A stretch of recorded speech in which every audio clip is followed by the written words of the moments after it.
Today, we will take you on a cruise through the Rhine Valley, where mountains crowned by castles and sprawling vineyards form the Rhine's ever-changing backdrop. Hi, I'm Jake de Boer, and welcome to this edition of the Travel Magazine. We're about to board the MS Britannia, the flagship of KD River Cruises of Europe. These river cruises are as much a part of the scenic Rhine as the vineyards and romantic castles that grace the river banks.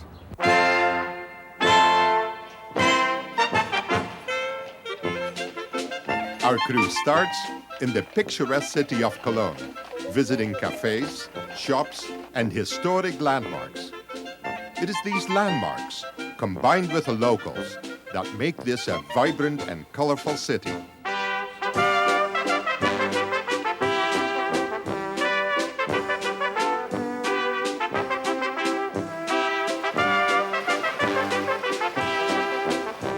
Relaxing in a cafe gives us an opportunity to trace our Rhine cruise.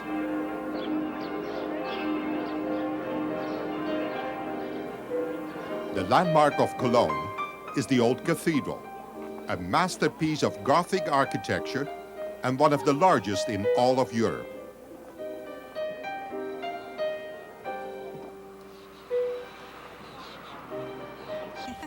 That's great.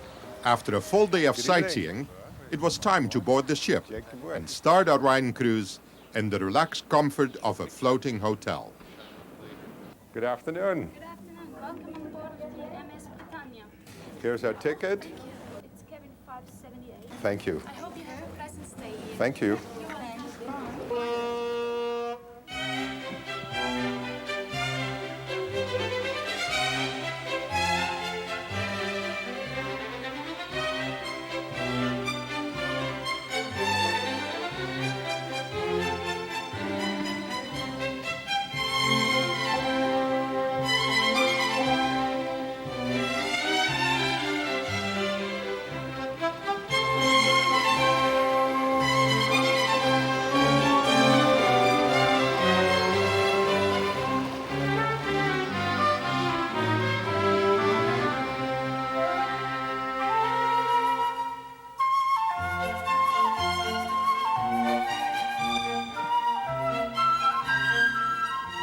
The Rhine River itself is a wonderful river of contrasts, and you have this unique opportunity to actually have a floating hotel. You're able to stay in your room and watch the world go by, as it were. It ties up at each evening so that you have an opportunity to go ashore and visit some of these wonderful little villages and some of the larger cities. You're also able to see the amazing amount of traffic that's going by on the Rhine as well.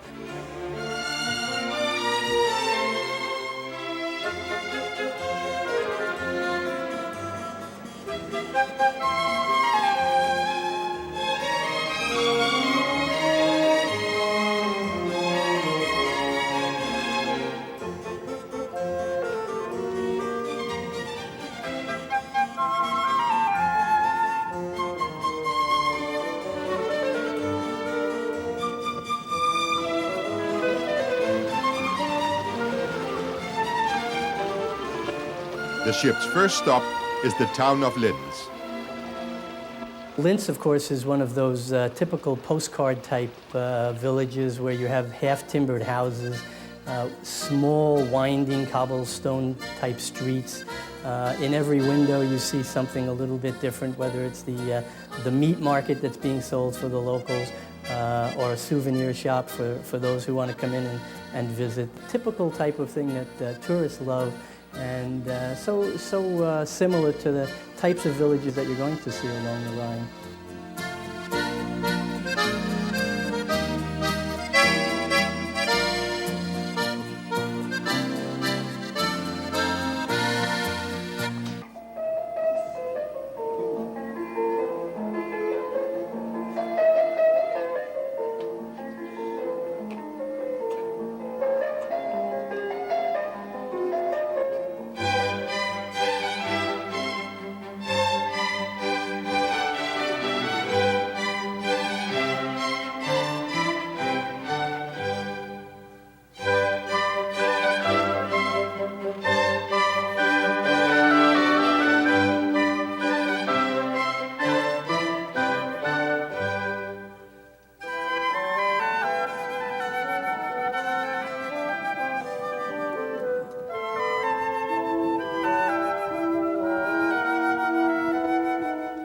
I'm now 15 years with the company, and it's still very interesting. The main reason is the beautiful scenery of the Rhine, to see it, with the castle ruins and fortresses. And then, of course, nice vineyards, the names, and we do have them on our card, like, for instance, the Bacheracher Hahn or Rüdesheimer wine. You know, you see on the vineyards the names of the wine, and you also get them on board our ship. You can then just try the wine when we just sail through this region.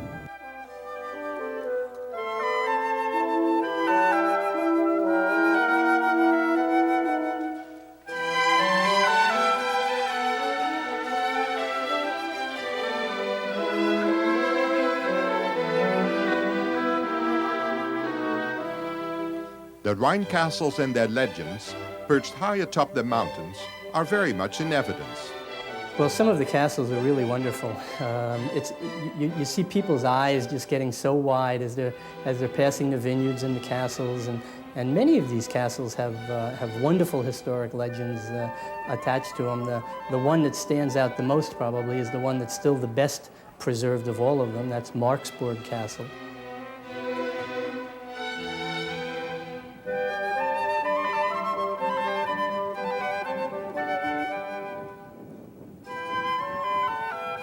One of the most renowned legends is that of the Lorelei. Well, the Lorelei, of course, was the legend of the maiden with the long golden hair who sat atop the rocks, and her beauty so amazed the captains below that they lost control of their ships and crashed into the rocks to meet their untimely death.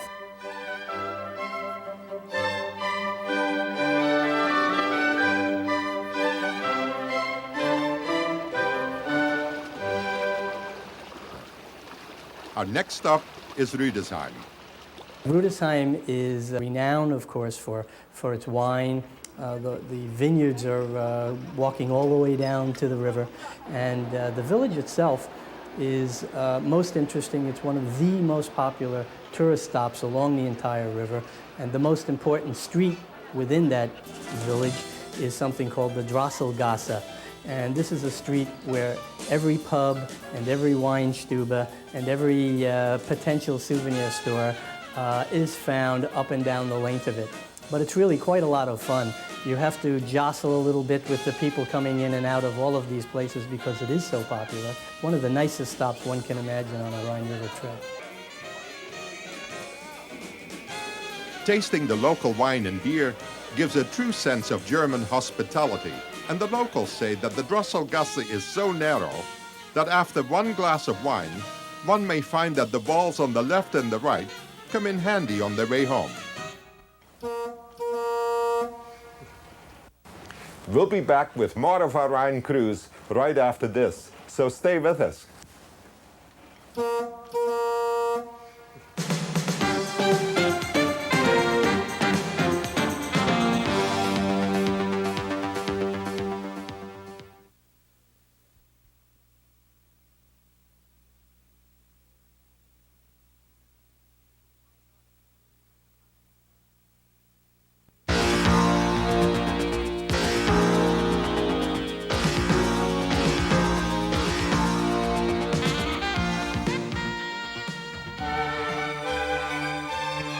As the ship approaches Mainz, you'll see the cathedral towering above the town.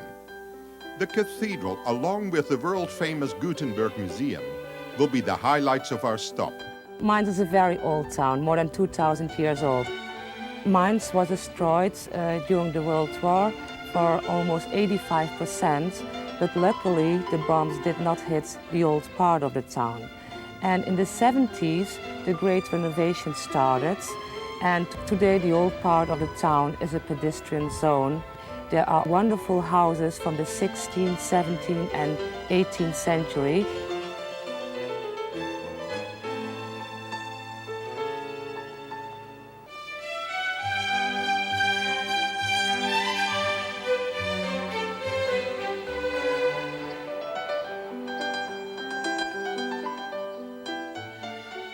Johannes Gutenberg was born in Mainz in 1397, Between 1452 and 1455, he printed about 200 copies of his Bibles, but only 48 of these 200 copies are still in existence.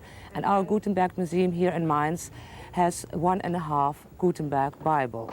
And of course, this is the biggest attraction of the museum. And there we are. Can we take a look at that? Yes. Beautiful. It's the first page of St. John's Gospel.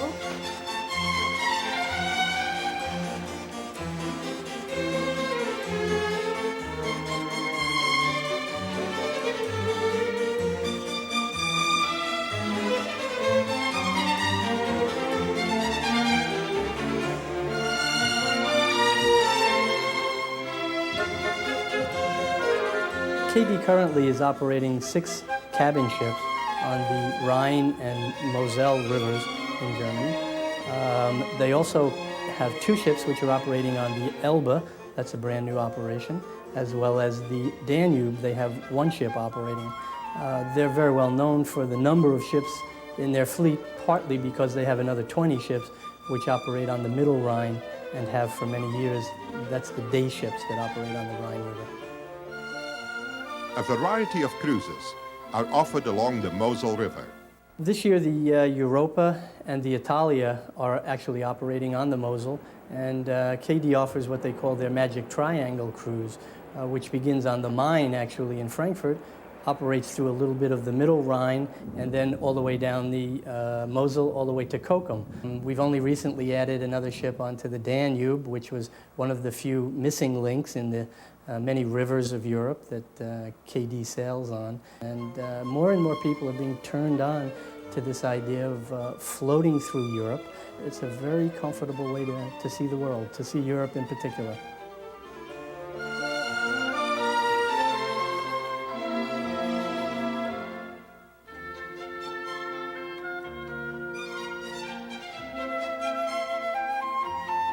Rhine cruises offer facilities and service that are second to none.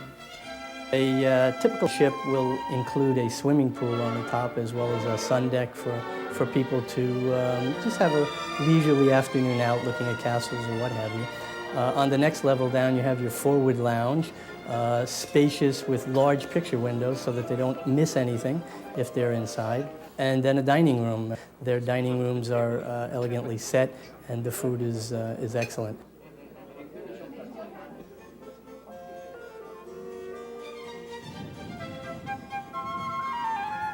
One of the most frequent comments that we hear from travelers is the size of the cabins, in fact.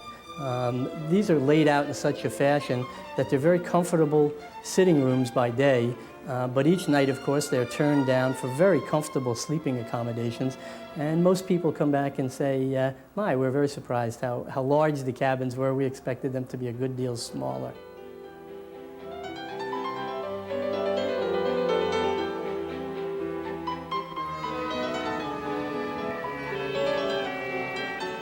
I started at cruising about 20 years ago.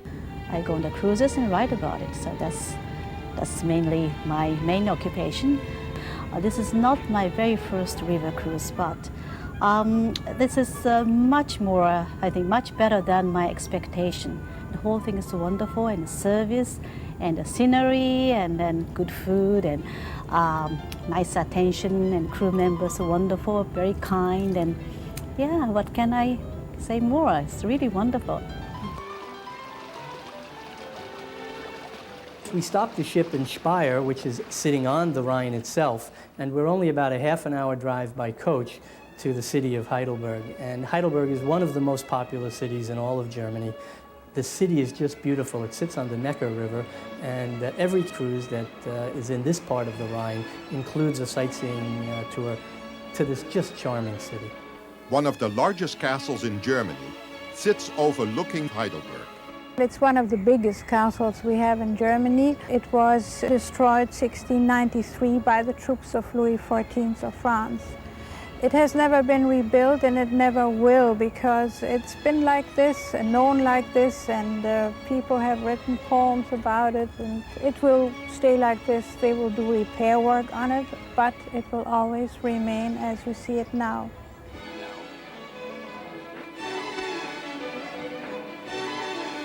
A trip to Heidelberg would not be complete without a taste of traditional German fare, where a meal is an event in itself.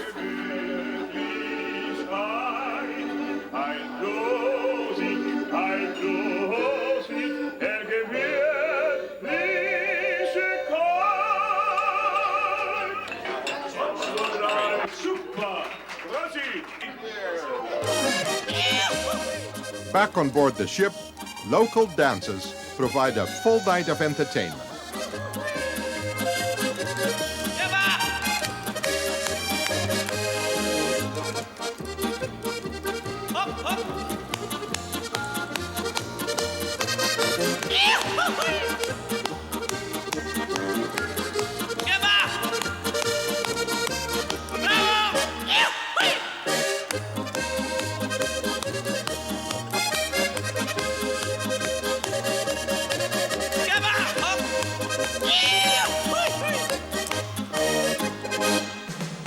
We'll be back with the romantic French city of Strasbourg right after this.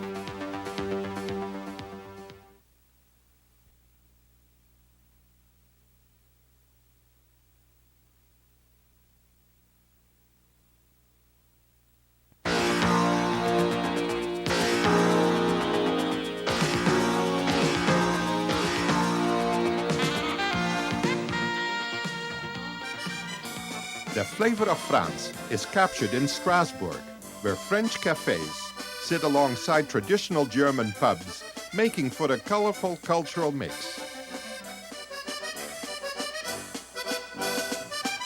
The Cathedral of Notre Dame, built on the foundations of an early Romanesque church, displays itself prominently in the city center.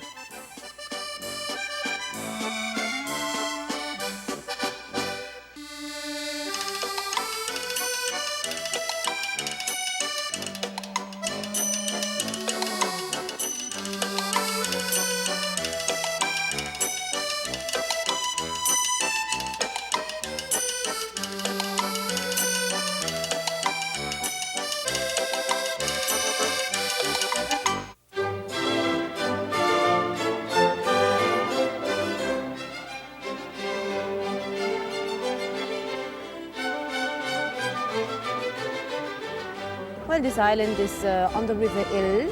It's a small island, about 5 kilometers long, 3 kilometers large. And there the history of Strasbourg began about 2,000 years ago with the Romans. We're passing under St. Martin's Bridge and are now entering the quaintest part of our tour. This cruise is very interesting if especially you have not a lot of time to spend in Strasbourg. You first have to take a waterlock. This waterlock is bringing you up about 2 meters. After this, you discover, for example, the famous Petite France area where the tanners and millers were living from the 16th till the beginning of our century.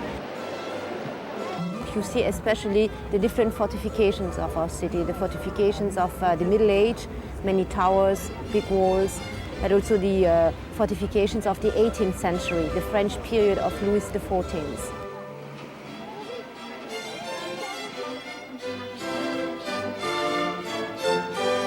It's quite an open-air museum with monuments of different times.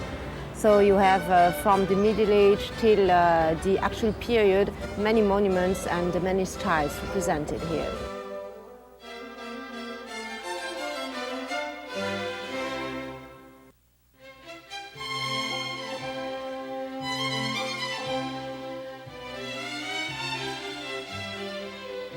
One of the finer points of the ships is their ability to, in fact, lower the entire upper deck where the captain is in the wheelhouse.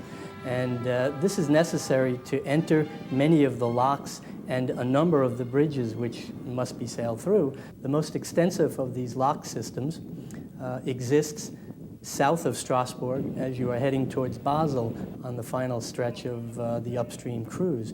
Most travelers are actually quite fascinated to see this, and it's amazing that you're only inches from the side walls of these locks. People can scarcely believe it and reach out and touch it, in fact. Strasbourg to Basel allows us to do some final onboard shopping. That is very nice. Hey, By the way, where's my credit card? Oh, yes. Well, that would be wonderful because I have my husband's credit card.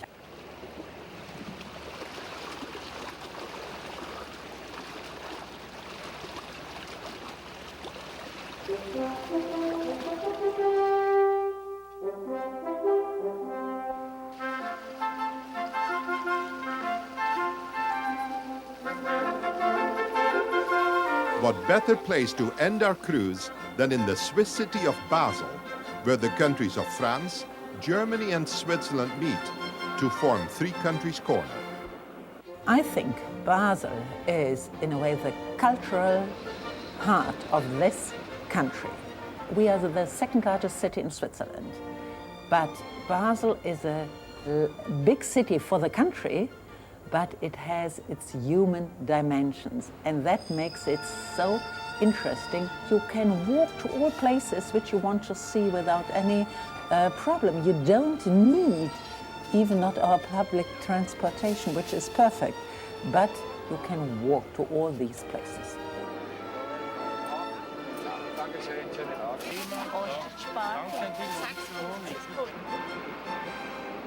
The town hall faces the market square, where you truly experience the hustle and bustle of everyday life in Basel.